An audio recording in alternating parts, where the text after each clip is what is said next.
Healthy eating is not about strict dietary limitations, staying unrealistically thin, or depriving yourself of the foods that you love. Rather, it's about feeling great, having more energy, and improving your health.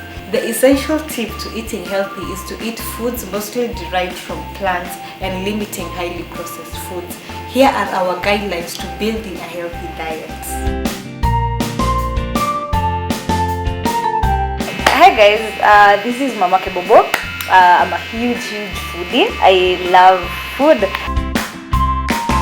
To me, healthy eating means mostly using fresh ingredients, cooking with not too much oil, and most importantly, cooking fresh food. A healthy breakfast would be a combination of starches, proteins, veggies, and probably a beverage. In my opinion, a healthy breakfast should be last night's food, because that's gonna be probably, let's say, githeri, it's going to be rice and nyama. It's going to be a very balanced diet, because most people do starch, protein and veggies at night, and in the morning a lot of people rush to buying bread and tea, which is not exactly healthy. So if you ask me, if you want a healthy feeling breakfast, do a whole meal in the morning. This is ugali nuggets, and you will not believe this is leftover ugali that we had yesterday night. And in the morning I woke up and I was like, we need a snack. What can I do? I don't want to throw away ugali, I don't want to have ugali again, so what can I do? So you just chop the ugali into bite sizes, any size you want, but I like bite size so one can go in every time, like nikakula njugu moja moja. It's fun that way. Toast them in all-purpose flour, ngangano, and the reason we do that is so that the next step can stick. And the next step is beaten egg. So take an egg, add a bit of flavor if you want. You can do salt and black pepper, beat it kidogo. Then take your ugali, cut into tiny pieces, toss it in the all-purpose flour, roll it in the eggs, make sure it's coated properly, and then finally roll it in breadcrumbs and then fry.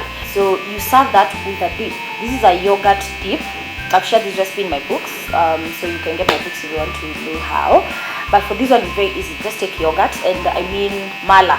Get the natural yogurt without flavors, because that way you get control over what you want it to taste like. This one is called a poached egg, where you basically do it in hot water. The white of the egg covers the yolk, cooks the white, the yolk remains a bit runny, a bit juicy.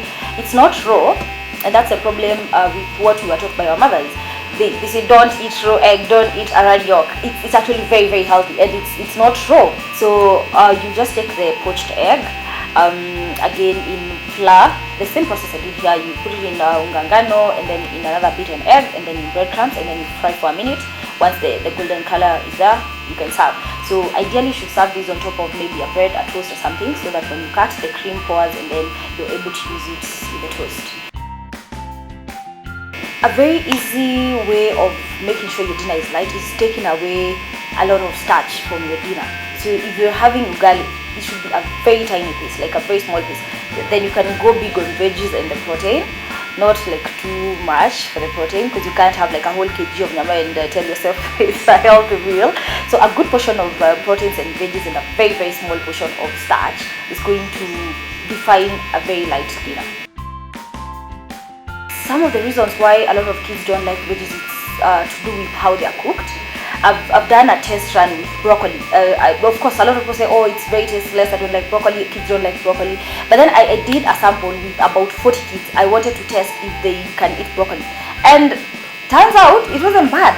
It's just doing it differently. You can toast it in butter. There's a recipe I've shared in my group where it's very easy. You just melt some butter on the pan, do some Royco cube, very kidogo, do the broccoli, and then you're sort of pan grilling them, but you already have added the flavor.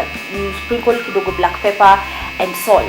If you don't want to use the Royco cube, you can do some salt. It's just basically for salt and a bit of flavor, and you pan grill them until they're charred on both sides, and you serve it. Believe me, it is the only way my daughter eats broccoli. The only way. So I would like to tell parents, switch it up, do different things, try one way, they don't like it, try another way, they don't like it, try another way. And I like having my daughter in the kitchen when I'm cooking, so she can feel like she's part of it. Secondly, she bonds with her mommy. But more importantly, I want her to understand that cooking is not complicated. It's very easy, you just need a bit of interest, because when you learn to cook and you learn to appreciate good food, you're more likely to end up leading a healthy lifestyle than if not, because I'm more likely to cook my own food than a takeout. Some of these things are acquired tastes. You need to start small, then grow into the taste. Some like it from the word go, from the get-go. You taste it like, oh, awesome, that's nice. But some people, it needs acquiring the taste. So try one leaf, day one. Try one leaf, mix it up with a sweet fruit. Do let's say a leaf of spinach with bananas, with sweet mangoes. So you go increasing the level of spinach and reducing the level of fruit. It will get to a point where you don't even realize you cross the line, where you're actually doing very, very good green smoothie. So it's very healthy. Do it, but then give it time. I want people to have fun in the kitchen, because they have like a million ways of doing rice, they have a million ways of doing ugali, they have a million ways of using unga ngano, and that's what I do.